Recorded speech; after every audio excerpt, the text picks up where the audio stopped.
What's up everybody? Welcome back to another Shop Talk Tuesday. So if you're new to this video series, what it's all about is a commentary based type thing where I talk about your comments, answer your questions, then we go into what I have working in the background that's not going to be making it into the Friday build videos, and then we go into what will be making it into the Friday build videos. Plus we talk about viewer's knife, if y'all sent me pictures of a viewer's knife, and then we go into like one of the tools that I use in the shop on a daily basis that makes my life easier as a creator. Now it could be anything from a tool for bladesmithing, a tool for woodworking, a tool from just creating in general. So yeah, but let's start it off with the featured comments. Now this is going to be two different ones. They're going to be from Nick Mills and Back 40 Forge. So thank y'all for sending these in. So right here we've got Nick Mills. He asks, what is my favorite steel to work with? So when it comes to steels to work with, I've got two ways that I think about this question. For stock removal, I like 1080 through 1095. So those steels I'm very comfortable with. The heat treating process and things like that, they're very simple. I will get into more complicated steels eventually, but for right now, those are my favorite ones for stock removal. And then for forging, which is the second part of this, right now, just tools and scrap steel that I know is hardenable. Those are probably my favorite things to mess with forging. I like making old broken tools into knives. Now, I don't take just great working tools and destroy them and turn them into knives. I take tools that people were going to throw away or take to a scrapyard, and I turn those into knives. So I'm not using useful tools and just destroying them. Just in case y'all had a question about that.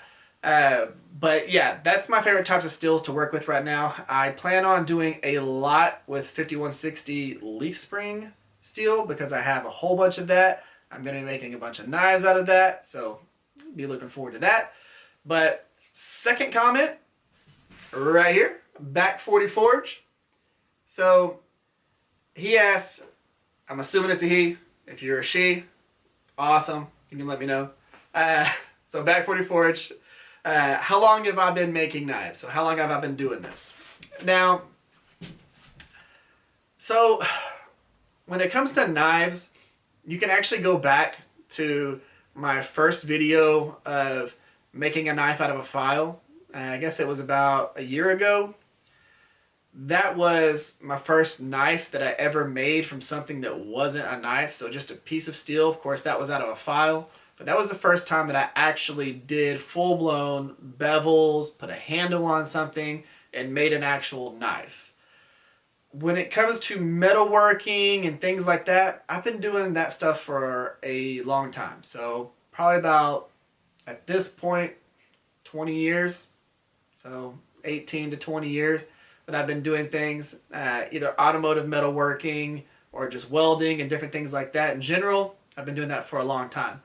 But for knife making, about a year. I feel like I've progressed a lot in the last year, but I'm kind of known for, if I get into a hobby, if I get into something, I put everything I have into it to make sure that I can be the best that I can be at doing that. And it's just a personal thing. I like to try things and just get better at doing what I'm doing on pretty much everything that I do, because I eventually want to teach my kids how to do these things, and it's just something that I take pride in. But yeah, so I've been doing knife making for about a year, and yeah. But those are the two comments that we've got going on right now. So those are the two featured ones. If you want to be one of the featured comments, all you got to do is ask me a question in the comment section for this, and maybe you'll make it into the next Shop Talk Tuesday. So make sure you leave a comment.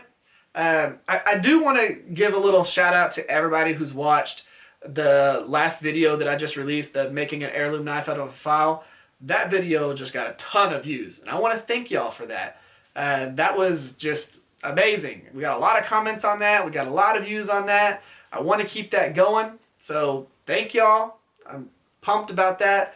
But let's go ahead, jump into what we got working in the background and what's going to be making it into the next video. So when it comes to things that are working in the background, there's not a whole bunch going on right now. It's been me just trying to get everything ready for the forge and stuff like that. So I really don't have much going on in the background.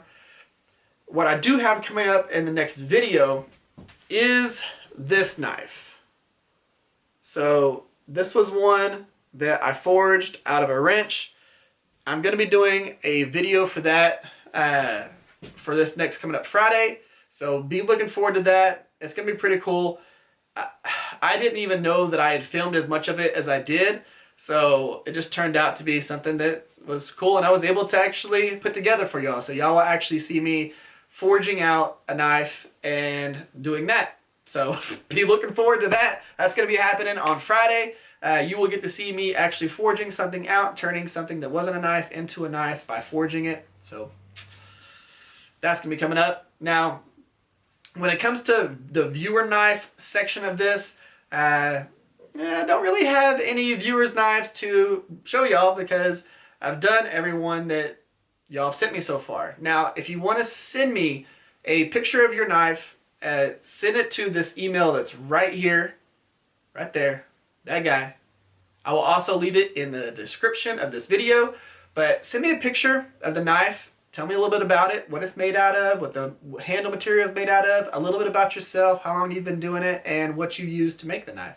So whether it was a 1x30 or you forged it or any of that stuff, tell me a little bit about yourself. If you have a YouTube channel, just also leave that in the body of it when you're telling me about yourself. Tell me what your YouTube channel is, and I will link that in the description of that video that I showed your knife in. So definitely send me pictures of your knives. I don't care if it's your first knife or your 1500th knife.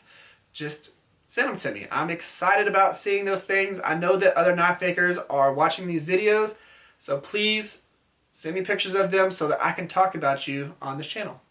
But let's hop into a tool that I use on a daily basis that makes my life easier as a creator. Now, I've shown y'all one of my jigs before, but I don't know if I've actually talked about this little guy here. I've had different people ask me how I get my plunge lines so defined and, you know, bevels and things like that. I do a lot of freehand with the bevels, but I like using a plunge line jig. This is one that I made a while back, and I'm thinking about doing a video on this. If y'all want me to make a video of how I made this, I will. Now, this is how I get my plunge lines, just as crisp as you can get them. So you can see on a knife like this, where you can see that real defined plunge line right there. That's because I used something like this. Now, like I said, so that right there is one of the things that makes my life easier on a daily basis. Just having a plunge line jig makes things so crisp. Now, I can't use that on my my contact wheel because it would just catch the side of the contact wheel and spin the knife out of my hands. But for the platen and doing flat grinds and things like that, that just makes the crispest plunge line that you can get, and I love that thing.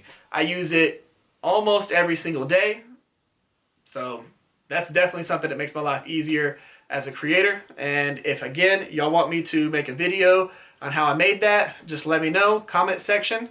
Now, that's pretty much the end of this one. It's a pretty short and sweet video.